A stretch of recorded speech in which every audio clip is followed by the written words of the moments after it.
कामगार कार्यालयात मोठा भ्रष्टाचार, मंत्रालय समोर करणार आत्मदहन। माझ्या आत्मदहनाने कामगारांना न्याय मिळणार असेल तर मी तयार। निलेश केवट। पुणे प्रतिनिधी शामराव जगताप।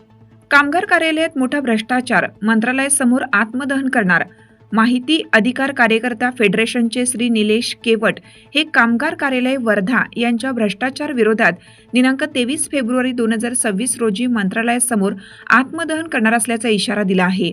श्री केवट यांनी 2022 रोजी वर्धा येथील कामगार कार्यालयात आवास योजनेसाठी अर्ज केला होता। तेव्हापासून कामगार कल्याण अधिकारी, कामगार आयुक्त हे सर्व टोलवाटोलवी करत आहेत।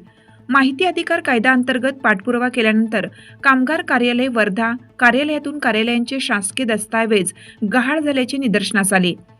या प्रकरणात असंघटित कामगारांचे लाभाचे अर्ज, पत्रव्यवहार, वरिष्ठ अधिकाऱ्यांचे लाभ मंजुरीचे आदेश हे कार्यालयात उपलब्ध नाहीत। यामुळे अनेक कामगारांचे अर्ज मंजूर आहेत की पेंडिंग आहेत हे सांगण्यात अधिकारी तयार नाहीत। कार्यालयात सतत चक्रा माराव्या लागतात, परंतु अधिकारी कोणत्याच प्रकारचे उत्तर देत नाहीत। अधिकारी कार्यालयात असले तरी साहेब व्हीसी व मीटिंगमध्ये आहेत असे सांगून हाकलून दिलं जातं। कामगार निलेश केवट यांनी रीतसर माहिती मिळवण्यासाठी अर्ज दाखल केला, परंतु अर्ज कार्यालयात उपलब्ध नाही असं सांगितले। कामगार कार्यालयातून अर्ज कसे गहाळ होतात हा सर्वसामान्यांना पडलेला मोठा प्रश्न आहे।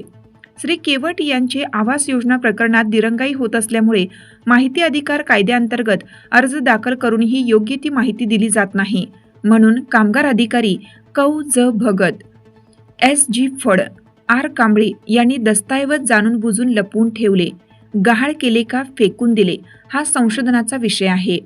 श्री केवट हे गेली 3 वर्षापासून आवास योजनेचा पाठपुरावा करत आहेत, परंतु संबंधित कार्यालयाचे विभाग प्रमुख, वरिष्ठ अधिकारी यांच्याकडे सातत्याने पाठपुरावा करून सुद्धा काहीच कार्यवाही होत नसल्यामुळे श्री केवट हे दिनांक 23 फेब्रुवारी 2026 रोजी मंत्रालयासमोर आत्मदहन करत असल्याचे पत्रात म्हटले आहे।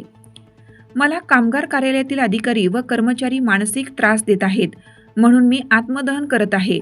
तसेच माझा आत्मदहनाचा निर्णय हा ठाम असून आपल्या राज्यात लोकशाही ही जिवंत राहिली नाही हा माझा या देशाचा सर्व नागरिकांना संदेश आहे। मला माझ्या आवास योजनेसाठी आत्मदहन करूनच जर न्याय मिळत असेल तर मी आत्मदहन करण्यास तयार आहे। कामगार कार्यालयातील भ्रष्टाचार थांबवायला पाहिजे। जनता या देशाची मालक आहे। जनतेने अन्याय विरोधात आवाज उठवणं आवश्यक झालेलं आहे। माझ्या जीवाचे जर काही बरे वाईट झाले तर वरील अधिकारी व कर्मचारी हे दोषी राहतील असे दिलेल्या पत्रात म्हटले आहे।